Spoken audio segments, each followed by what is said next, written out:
Assalamualaikum warahmatullahi wabarakatuh. Alhamdulillahirrahmanirrahim. Puji dan syukur kepada Allah Subhanahu wa Ta'ala. Kita kembali bertemu pada perkuliahan perkembangan hewan, yaitu materi setelah blastulasi, yaitu gastrulasi. Baiklah, kita mulai perkuliahan kita dengan ucapan basmalah. Bismillahirrahmanirrahim. Dan semoga kedepannya kita bisa memahami dengan baik. Oke. Apa learning outcome kita? Di sini mahasiswa mampu memahami konsep-konsep dan menjelaskan proses gastrulasi pada berbagai contoh hewan. Ada dua bahan kajian. Yang pertama tentang peta nasib, gerakan morfogenik, dan tujuan gastrulasi. Selanjutnya macam-macam gastrulasi. Pada kesempatan ini kita hanya membahas satu bagian, yaitu peta nasib, gerakan morfogenik, dan tujuan gastrulasi. Oke, kita bahas dulu gambaran umum, yaitu gastrulasi adalah proses pembentukan gastrula. Gastrulasi ini terjadi setelah tahapan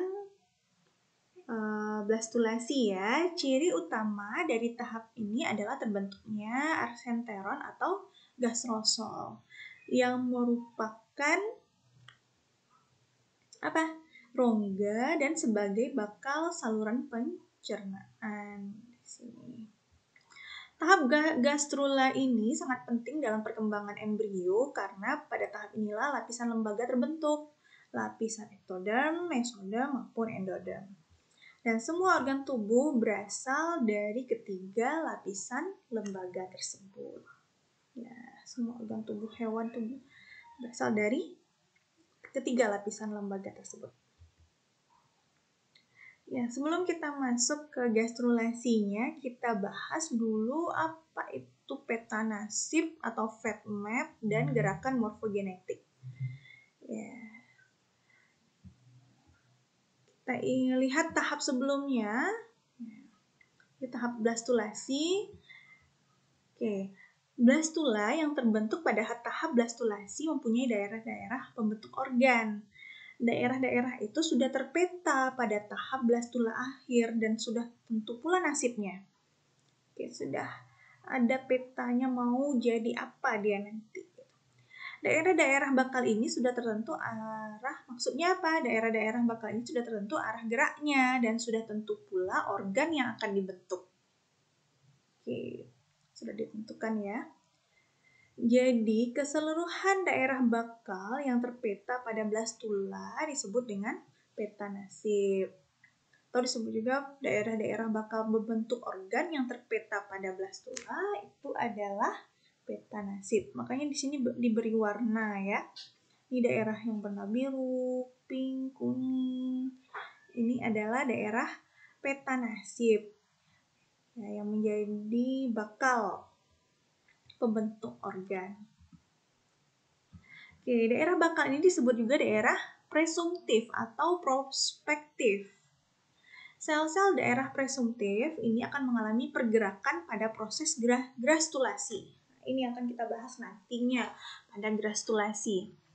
Dan sel-sel daerah presumtif ini akan bergerak menuju daerah sesungguhnya, yaitu ke daerah tempat organ-organ itu terbentuk.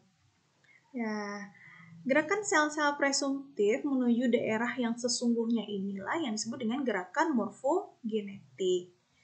Jadi, istilah peta nasib dan gerakan morfogenetik ini penting untuk memahami proses gastrulasi. Kita akan lihat contoh peta nasib pada Amphioxus dan amfibi. Peta nasib pada Amphioxus dan amfibi ini hampir sama. Ada 5 daerah bakal. Di sini ada presumtif epidermis, kemudian yang kedua presumtif keping saraf atau neural plate. Ada lagi yang ketiga presumtif mesoderm non-notochordal yang terdiri dari somit, yaitu mesoderm dorsal atau epimer, kemudian mesoderm lateral atau hipomer, dan mesoderm intermediate atau mesomer. Kemudian ada lagi presumtif notochord dan presumtif endoderm. Bisa kita lihat di sini, ini kutub animal bagian atas. atas kutub vegetal. Epidermis, ini neural plate yang warna hijau, ini yang biru, presumptif epidermis yang hijau ini, presumptif keping saraf atau neural plate, ini mesoderm ya, non-notochord, sini presumptif endodermis warna kuning. Oke.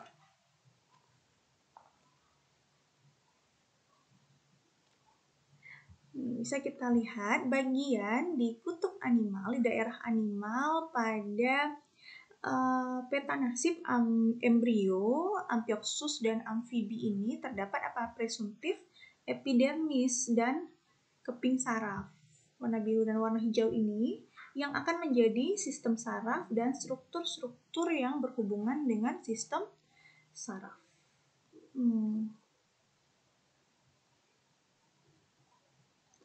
Kemudian presumptif epidermis dan presumptif neural plate ini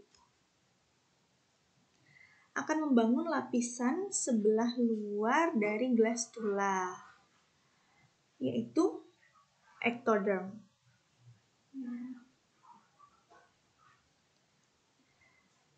Daerah tengah dan pinggir embrio membentuk daerah tengah glastula. Di sini daerah tengahnya membentuk tengah glastula, yaitu mesoderm yang tersusun dari apa tadi? Mesoderm non-notochord, presumptif notochord, dan mesoderm presumptif non-notochord.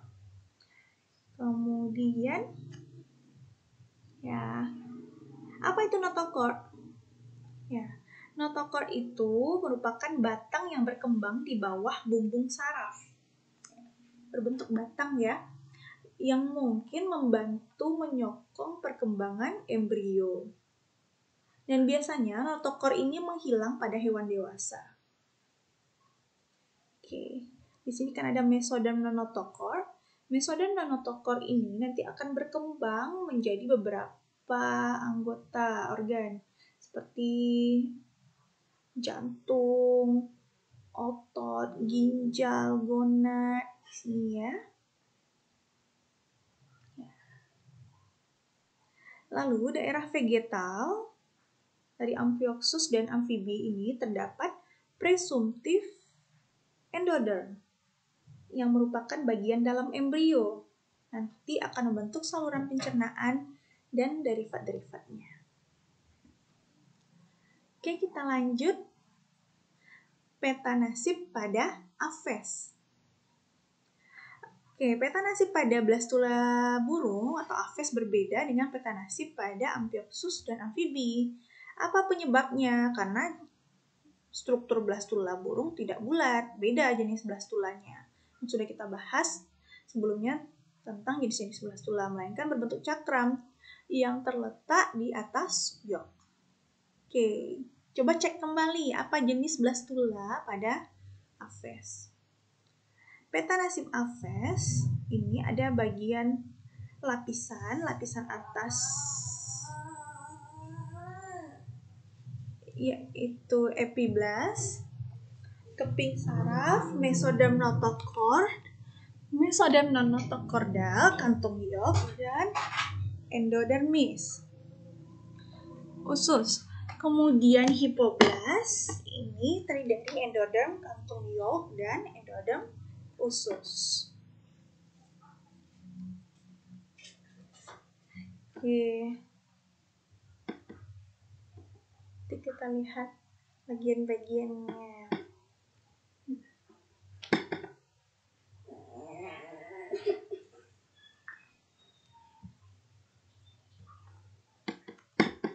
Kita lanjut ke gerakan morfogenetik. Ya, tadi sudah kita bahas secara umum, gerakan morfogenetik adalah gerakan sel atau sekelompok sel dalam proses pembentukan lapisan lembaga atau dalam pembentukan Oke, kita lanjutkan. Untuk tipe gerakan morfogenetik ada 9 jenis, yaitu epiboli, invaginasi, involusi, ingresi, delaminasi, konvergensi, divergen, ekstensi, dan evaginasi.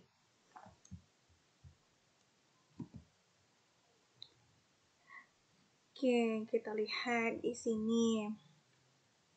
Ya, proses gastrulasi, macam-macam gerakan morfogenetik. Ya, jadi merupakan migrasi sel atau lapisan sel jaringan secara terintegrasi. Ada yang membawa area prospektif atau presumtif endoderm ke dalam. Kemudian ada yang mendekatkan lapisan sel satu sama lain, yang berinteraksi, kemudian terinduksi. Kemudian membungkus embrio dengan prospektif ektoderm. Ini menempatkan atau mesoderm di antara endoderm dan ektoderm, membentuk arsenteron bakal sistem pencernaan makanan, gastrum, dan lambung. Kita lihat satu persatu. Tadi kita mulai dari epiboli.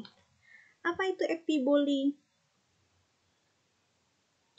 Ya, yaitu gerakan lapisan sel. Mana yang epiboli paling ujung ya? Epiboli, gerakan lapisan sel, lapisan epitel, biasanya sel-sel ektoderm atau epiblast yang menyebar di permukaan embrio. Ya, dia menyebar di permukaan embrio, lebih banyak terjadi dalam bentuk suatu unit atau kelompok. Oke, di sini dibandingkan dengan sel secara individu. Gerakan ini terjadi untuk membentuk lapisan sebelah luar embrio dan menutupi embrio sebelah dalam.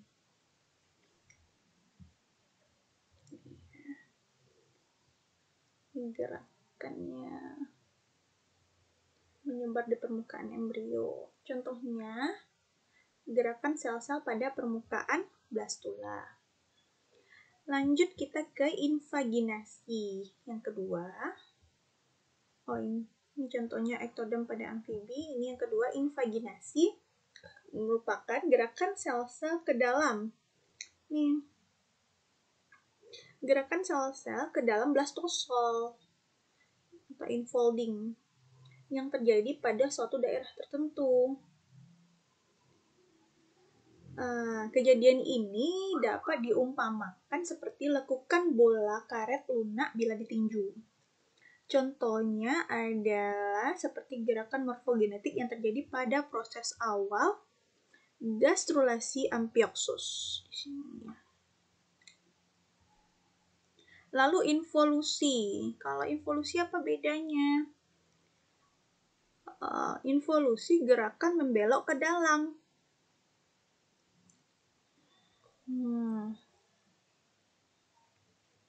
Interning dari sel-sel sebelah luar.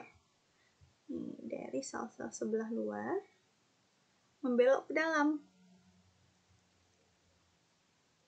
Sehingga sel-sel tersebut yang awalnya berada pada lapisan luar, sekarang berada pada permukaan sebelah dalam.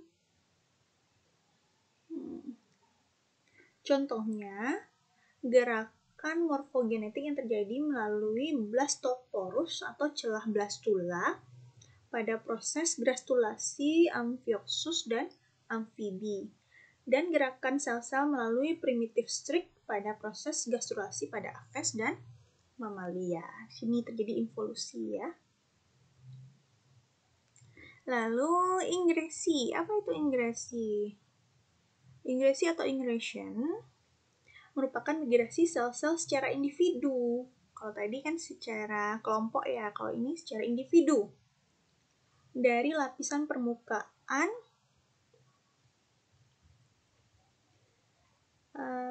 ke daerah bagian dalam atau interior embrio. Di sini. Pada contohnya di mana? Migrasi sel-sel mesenkim dari epiblast memasuki blastosol pada grastulasi afes. Di sini juga contoh neuroblast pada Drosophila. Lalu apa ini lagi? Delaminasi. Apa itu delaminasi? Gerakan satu lapis sel untuk membentuk dua lapis sel.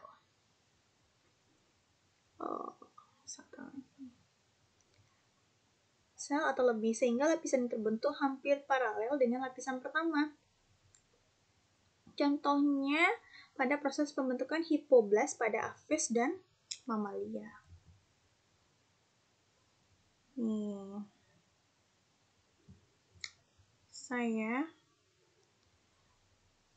Kalau lapisan sel dibagi lagi, invaginasi tadi masuk ya. Masuk ke dalam. Kita ke konvergensi. Konvergensi ada apa itu? Ya,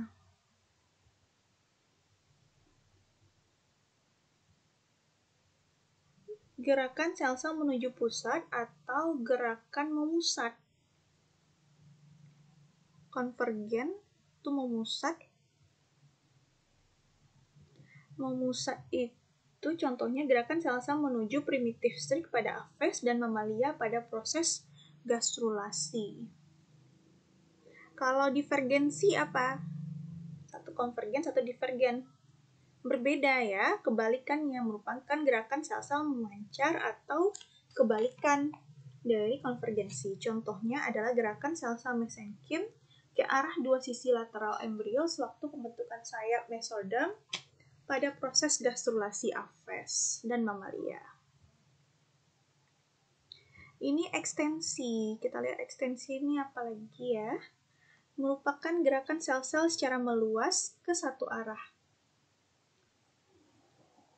Contohnya adalah gerakan sel-sel ke arah anterior sewaktu pembentukan notokor pada proses gastrulasi Aphes dan mamalia. Selanjutnya, evaginasi. Evaginasi yang terakhir ya, merupakan gerakan menjulur suatu lapisan sel-sel atau kebalikan invaginasi. Gerakan itu terjadinya pada umumnya sewaktu proses organogenesis. Kalau tadi secara kelompok, ini individual.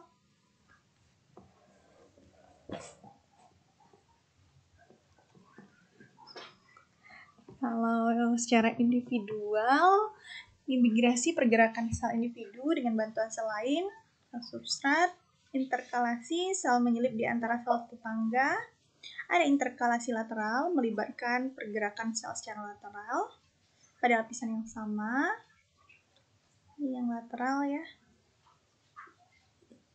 Ada lagi interkalasi radial melibatkan dua lapisan yang berbeda dan saling menyalip. Kemudian ada ingresi, ini gerakan sel individual dari suatu lapisan sel ke dalam suatu rongga embrionik. Masuk dia ke dalam. Ini perubahan bentuk sel. Perubahan bentuk sel secara terkoordinasi yang berakibat terjadinya gerakan invaginasi atau konvergen ekstensi.